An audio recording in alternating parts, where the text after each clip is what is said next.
تذكر يوما كنت تعانق دمعة الفكر تناجي الله في صبر وترجو رحمة تسري فعاش القلب إخلاصا وصرت. کل یا پرسوں مجھے کوئی آدمی فون کر کے یہ مسئلہ پوچھ رہا تھا کہ ہمارے پاس 5-6 لاکھ روپے ہیں, ہم گھر لیز پر اٹھا کر بھاڑے کو دے سکتی ہیں کیا؟ لیز پر لینا خود حرام ہے. لیز پر لینا خود کیا ہے بھائی؟ لینا دینا حرام ہے. ماٹی گیج بولتے ہیں اس کو, کیا بولتے ہیں؟ بھوگیا. ہماری یہاں موٹی زبان میں بھوگیا, گھر بھوگیا دلالی. یہ بھوگیا کیا ہے؟ اسلام کی نظر سے اگر اس کو دیکھا جائے, مسائل کی روشنی میں اگر اس کو دیکھا جائے تو بھوگیا ڈالنا, لیز پر گھر لینا دینا اور بغیر کسی منافع کے رد و بدل کے گھر کا استعمال کرنا کہ اسلام میں ناجائز ہے. مسئلہ کیا پوچھ رہا؟ وہ پوچھ رہا نہیں انہیں, وہ لے لے تو لے کو کرایہ پہ دیے جا کیا, وہ پوچھتا ہے.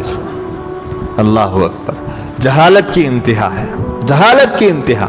اگر کسی کا گھر اس طرح ہے, دیا ہے یا لیا ہے, تو فوراً کرایہ چالو کرے اور جو ایڈوانس جو بھوگے کے لیے رقم دی ہے اس کو ایڈوانس میں جمع کر دے, اسے جائز بنا لیں.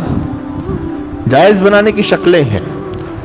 مفتیوں سے ہم نے تحقیق کی تو ہمارے مفتی صاحب نے اس وقت ایک مسئلہ بتایا تھا کہ 4 آدمی اگر کہیں کہ اس کا کرایہ 10,000 روپے ہے تو 1/3 کم سے کم کرایہ دینا پڑے گا. 1/3 کتنا؟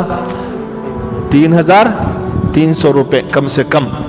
اگر وہ 3,300 روپے دیتا ہے تو وہ کرایہ سمجھا جائے گا. اگر اس سے کم دے گا تو وہ لسٹ میں ہی رہے گا, وہ بھوگیا ہی رہے گا, جس کا گناہ لینے والے اور دینے والے دونوں کو ملتا رہے گا. بہت کم لوگ ہوتے ہیں جو پوچھتے ہیں معاملہ کرنے سے پہلے, ورنہ تو 99% مسلمان علماء سے پوچھے بغیر گھروں کا لین دین کرتے ہیں اس طرح کے معاملات میں. لیکن مسئلہ یاد رکھ لو, بات آ گئی تو مسئلہ یاد رکھو. لیز پر, لیز بولتے لسٹ, لیز پر گھر لینا دینا دونوں ناجائز ہے. شکل کیا ہے جائز ہونے کی؟ اس گھر کا جتنا کرایہ ہے اس کا کم سے کم 1/3 کرایہ دینا پڑے گا. تمہیں چاہے ایڈوانس کتنا بھی دے لو, لیکن وہ کرایہ ہے.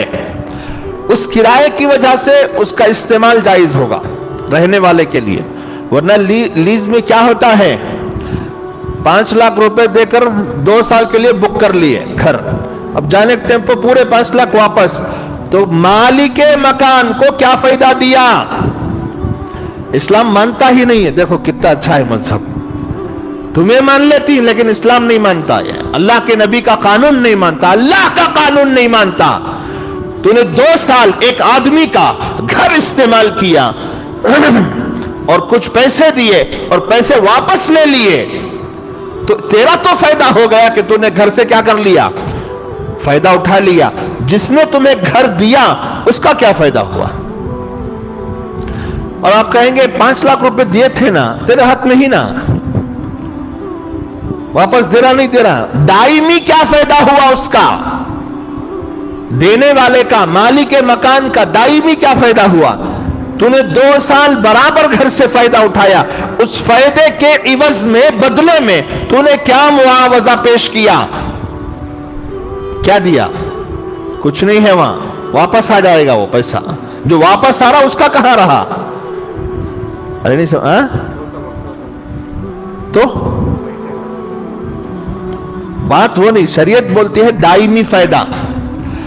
تمہیں 2 سال کے لیے پیسے دیے برابر, انہوں کہا بزنس میں لگائے کہ اٹلیا میں لگائے کہ ہم نہ نکو, لیکن ان پیسوں سے انہوں دائمی فائدہ کہاں اٹھا؟ اب کرایہ واپس دیتی, مہینے کا کرایہ دیا ہمارے مالک کے مکان کو, انہوں مجھے واپس دیتی جانے کے ٹائم پہ دیتی کیا بھائی؟